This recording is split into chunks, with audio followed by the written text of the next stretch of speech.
What's up guys? Good afternoon sa inyong lahat. Andito ako ngayon guys sa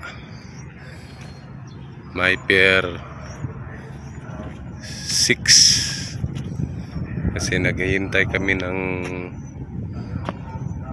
truck ban. Hindi pa kami labas ng highway kasi huhulihin kami. Kaya nagtatambay muna kami dito sa may port area guys, dito sa tabi ng dagat. Papakita ko sa inyo guys ang itsura dito sa loob ng Pier 6 to Pier 5 guys. Panoorin nyo ito mga guys.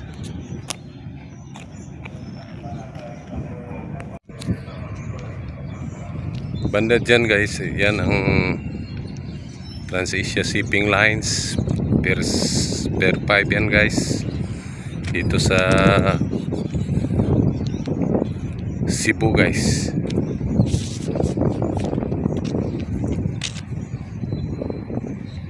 I-zoom natin guys kung makita bang Trans-Asia guys. Yan guys, oh. Anong barko ng Trans-Asia guys. Diyan sila dumadaong sa may Pier 5 guys. At dito sa kinatatayuan ko guys, bandang Pier 6 na ito guys. Tapos kung makikita mo itong mataas na tower crane guys, makita ko sa inyo guys ha. Yan guys, oh. Yan ang gagamitin mag-unload ng mga container ship guys. Kaya yan guys, oh, mga container pa, no. Tapos yan naman guys, yan naman ang unload, stockpile doon sa loob ng pantalan guys. Kaya yan guys, oh. Ang tawag niyan guys, gantry o RTG. Yung maliliit niyan guys, tinatawag na balmit. At ito namang malaki guys, tower crane, tinatawag yan na transtiner. Ang gulong niyan guys ay bakal, parang train. Tapos yun naman guys, yan ay ang gulong niyan guma lang guys, pareho lang ng forklift, pero mas malaki siya sa forklift saka stacker. Ipakita ko sa inyo guys ang bandang international port guys ha. Yan guys ang international port guys. Yung makikita mo yung pulang barko guys, hindi yan local, international yan guys. At sa Bangdako naman guys, yan ang Mactan Island guys. Nakikita nyo yung mga building, yung mga depot na yan, bandang Lapu-Lapu City yan, Mactan Island. I-zoom natin guys para medyo makita yung Mactan guys. Ayan guys, yan ang Mactan Island guys. Malapit lang yan dito guys. Kung marunong kang lumangoy guys, pwede mong languyin lang yan guys. Galing dito Cebu guys. Oh, sobrang lapit lang yan guys. Pakita ko sa inyo guys kung saan ako nakatayo. Oh, ito yung pantalan guys, oh. Ito yung tatalian ng barko. Dito kami nakatambay ngayon kasi wala pang barko. Ito yung tinatawag na bullard guys. dito itatali yung mga barko. Gaya niyan guys, oh, Transisya bandang domestic port yan guys, local lang yan. Ang international naman dito sa kapila. Oh, magkita nyo yan guys, yung pula na barko. International yan guys, zoom natin. Oh, tingnan nyo guys, oh, malaki yan guys. Mayroong mga sasakyan, may kargang sasakyan yan, mga wing van, mga mixer.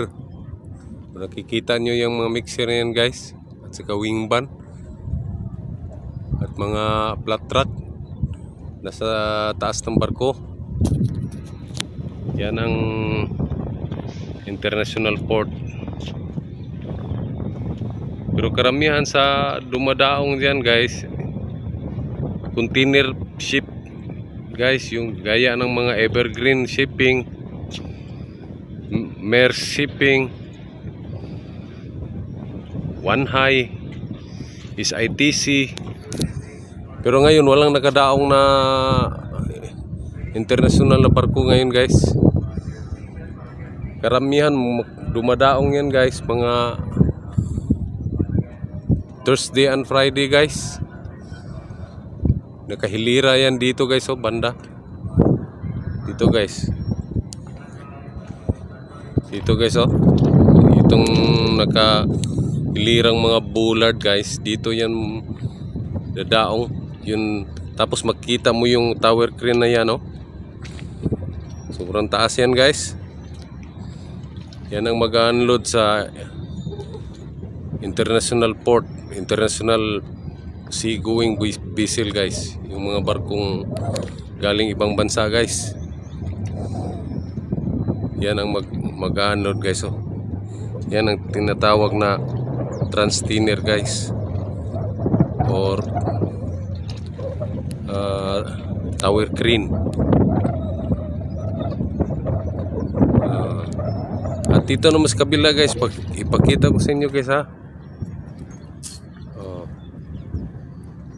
Ipakita ko sa inyo guys, yan ang mga container van. Yung nakikitang building na yan guys, yan ang Radisson's Blu, yung hotel ng SM Holdings, SM Mall guys. Yan ang kanilang hotel. SM ang may-ari niyan guys. Kung makikita nyo yan, zoom natin guys. Oh. Yan ang Radisson Blu guys. Tapos yung kabilang building, hindi pa yan tapos guys. Ewan namin kung anong pangalan yan. Wala pa namang pangalan yan kasi hindi pa tapos. Oh.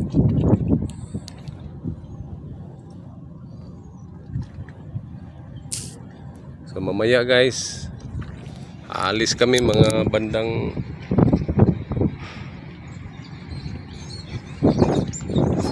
alas 6 siguro, kasi makapasok kami doon sa may patungong Paknaan doon, kung nasaan nandoon yung warehouse namin. Mga alas 7 pa. May dumadaan akuan guys, oh. Pakita ko sa inyo guys, ha, yung maliit na bangka guys na papuntang Lapu-Lapu City guys. Yan guys, ay yan ang tinatawag na ferry boat guys. Galing yan Pier 3 guys, Cebu City. Papunta lang yan dyan guys, oh. Malapit lang yan dyan banda guys, may Mactan Island. Yan ang dyan lang yan dadaong guys, itong maliit na bangka na yan guys. Maraming pasahero yan guys. Dyan yan banda daong guys sa may malapit sa Birhen sa Rigla guys, kasi maraming nagsasambad dyan sa Birhen sa Rigla guys, araw-araw. Maraming mga taong namamanata dyan.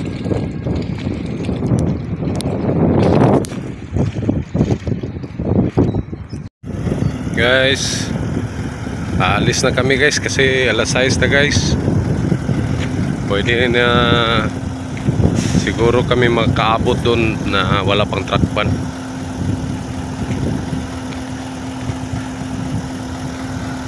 Gabi na guys, oh, kita nyo. May barko ang transisya pala guys. Umalis na guys, oh. Nakita nyo yan guys sa likod ko. Transisya shipping lines yan guys. Oh.